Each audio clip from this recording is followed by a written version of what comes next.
Hi Wanderers, I'm Topher. And I'm Chris. And we're here in our backyard filming our newest video about our ports that we visited during our last cruise to Alaska. So just to let you know, please, if you like what you see, please like us, subscribe, follow. What else do they do? Share. Please share. It helps our channel a lot. So if you have questions for us, if you want to book some travel, give us a call, contact us through any one of our social medias. We're always here to help, even if you just need tips or tricks or have questions about a specific cruise or any specific destination.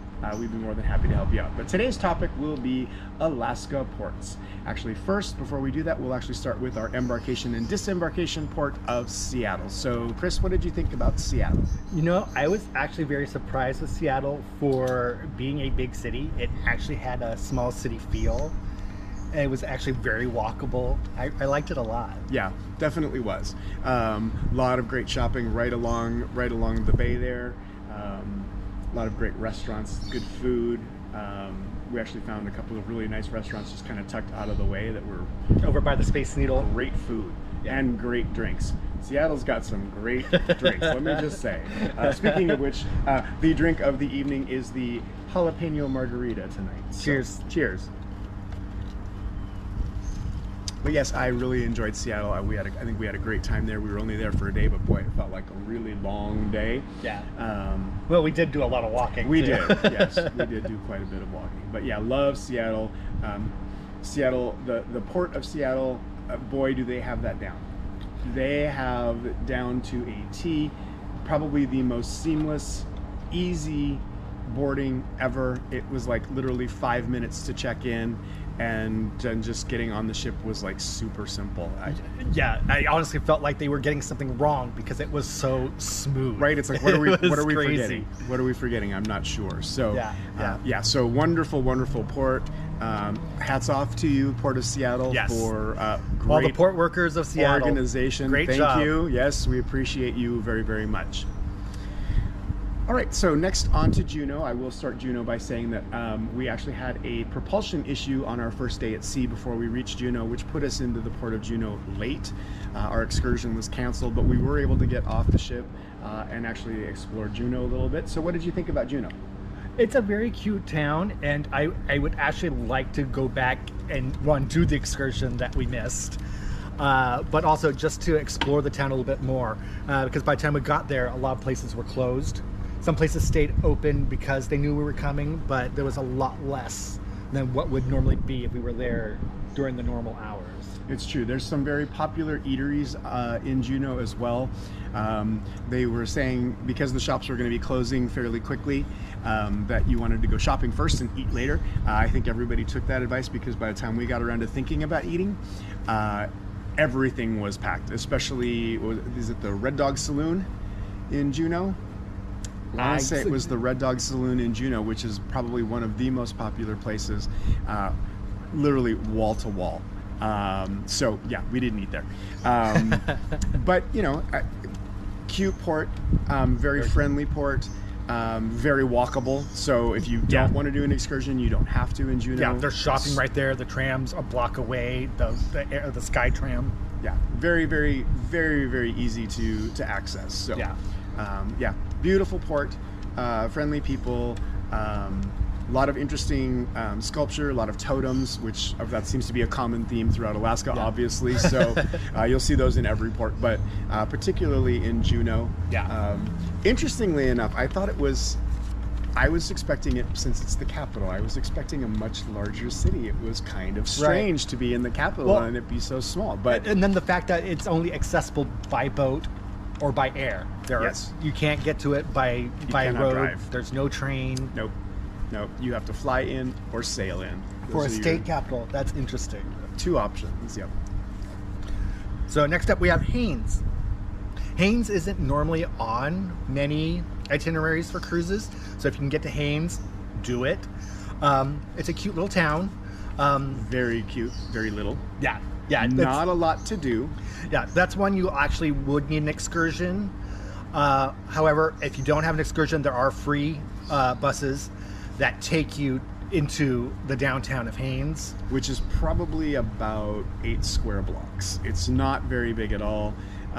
There's not a whole lot of shopping. There's food. There's the Hammer Museum. The Hammer Museum, yes. The Hammer Museum seems to be a very popular destination in Haines. Go ahead and Google that, and you can see what we're talking about.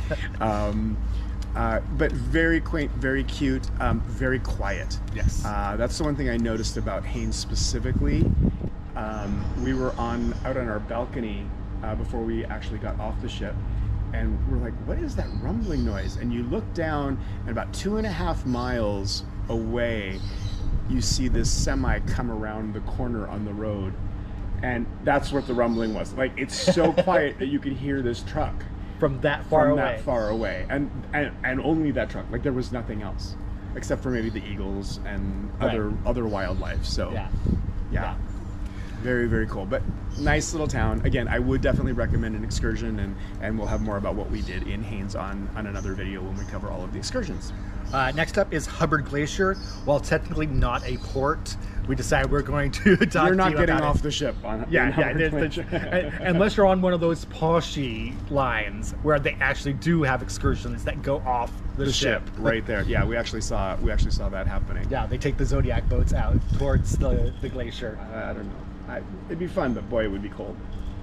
Yeah, so for Hubbard Glacier, you sail through, is it Glacier Bay?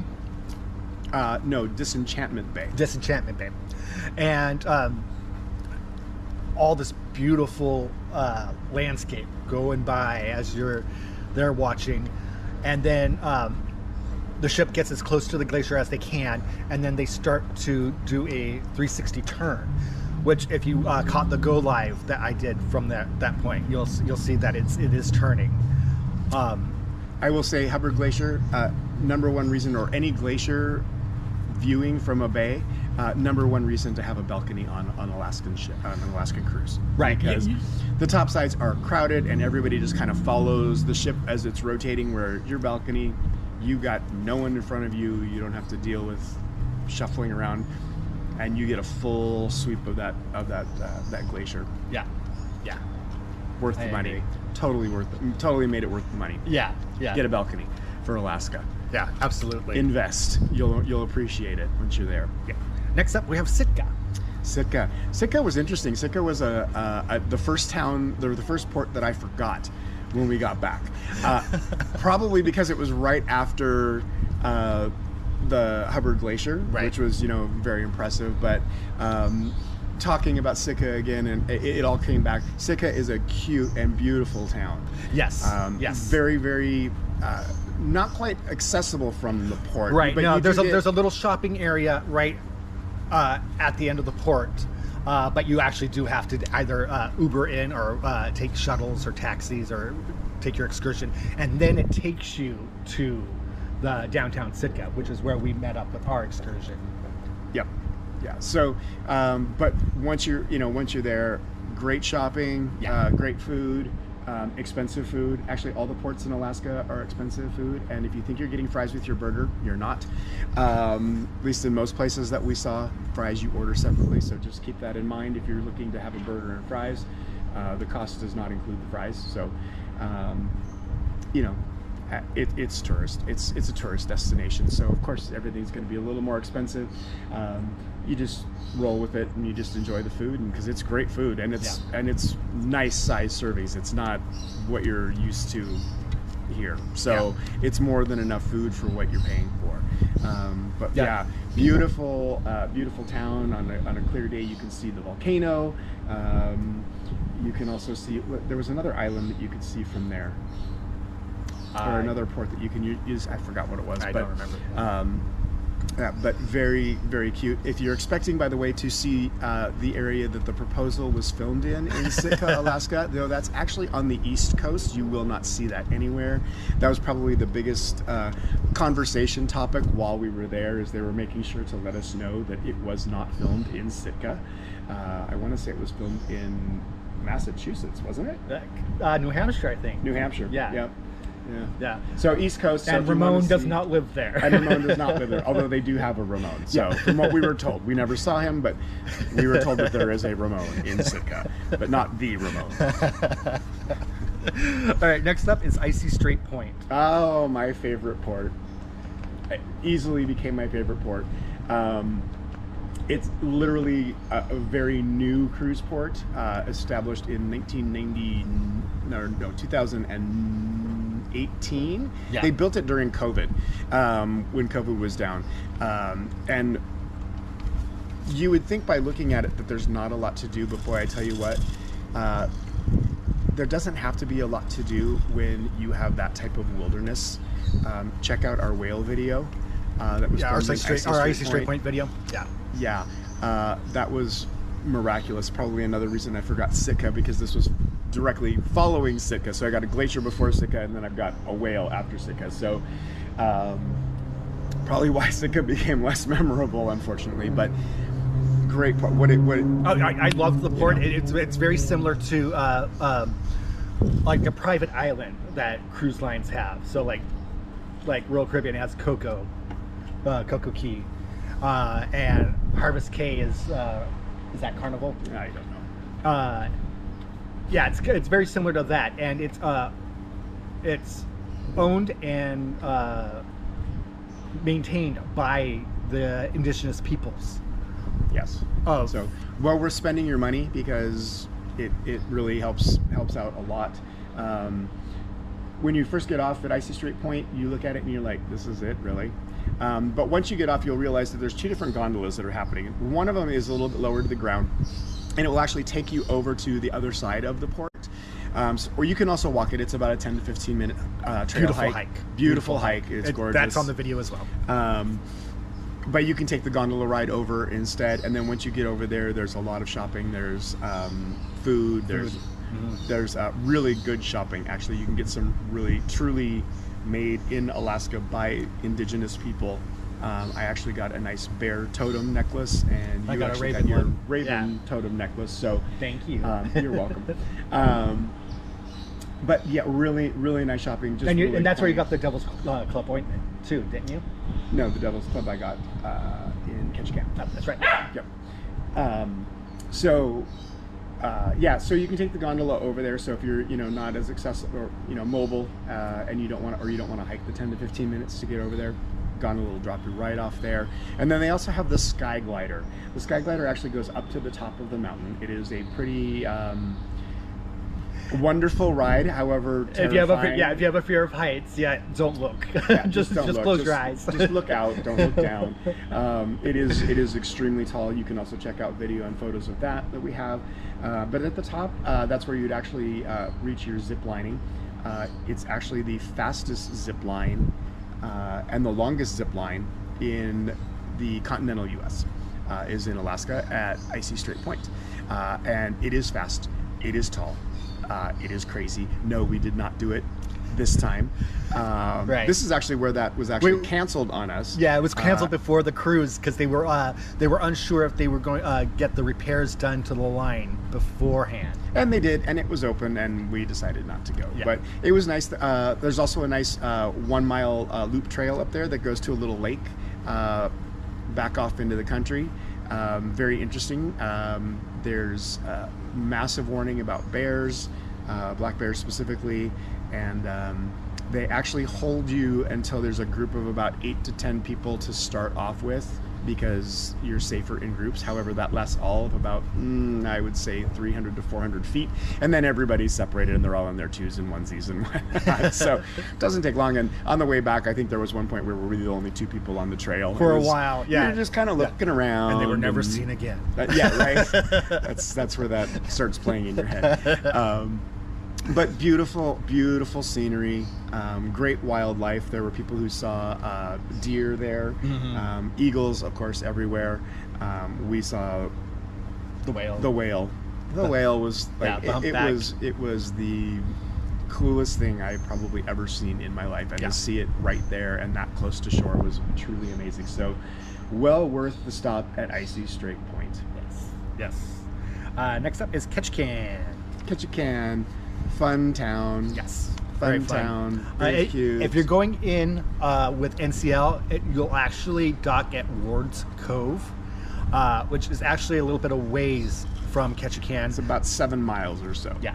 From downtown. So you will have to get a shuttle bus, and they provide them. They shuttle them. They shuttle you for free.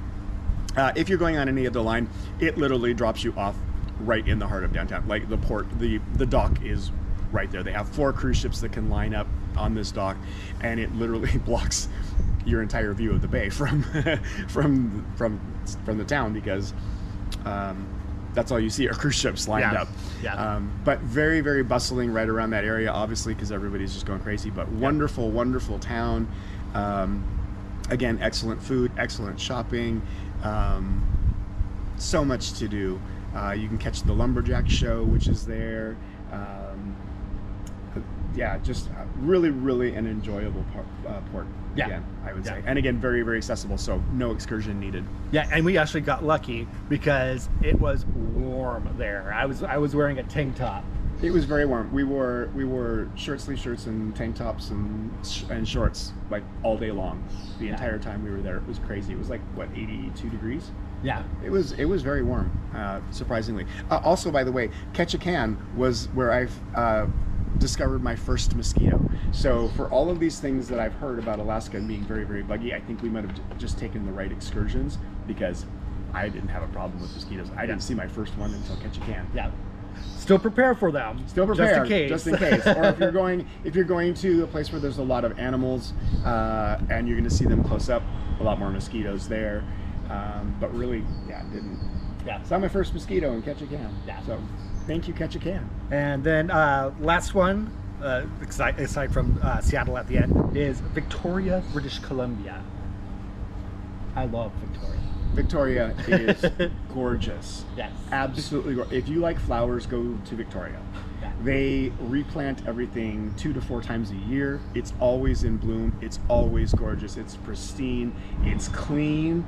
It's just phenomenally beautiful. Really, really is. We'll talk more about our excursion to the Butchart Gardens, which was incredible and probably the thing to do when you're in Victoria, but we'll talk about that on our next video. Yeah, not immediately, things aren't immediately accessible right off the ship. I would recommend getting a ped tour. A ped tour, yeah, very cool.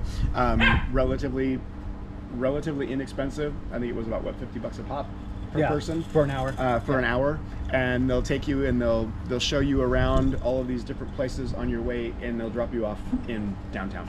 It's a great way to see the city. Only takes an hour of your time, and then they drop you off pretty much wherever you want to, but they'll drop you off right in the heart of downtown, right at the bay. Yeah. Make sure you catch the tugboat ballet. It's cute, very cute. Yeah, very cute. But yeah, loved Victoria. I would definitely go back to Victoria and stay there for a good week or so. Yeah, me too. Particularly since I know more about the outlying areas. There's this really long bridge that I think you can actually take a hand car or something on. I'm not 100% sure, but I'm pretty sure that's one of the places where I saw it, and it's not too far away from Victoria. Definitely. Yeah. Well, we're starting to lose our light. That was our last port, and we returned back to Seattle, which we've already talked about. So before we lose our light completely, we'll go ahead and wrap up. Yep. Yeah. Thank you for watching. Again, don't forget to click like, subscribe, and if you like what you saw here, share it with others. Share. And contact us if you need any help with any travel advice, or if you want to actually book some travel. We're here to take care of anything, whether it's a cruise, whether it's a flight, or a hotel stay. Just let us know. I'll probably put the info somewhere around here. It'll be somewhere on the screen. Yeah. It might be flashing in front of our faces right now as we're talking. Wherever it is, give us a call. And until next time, happy wandering, joyful wandering. Have a good one. Bye. Bye.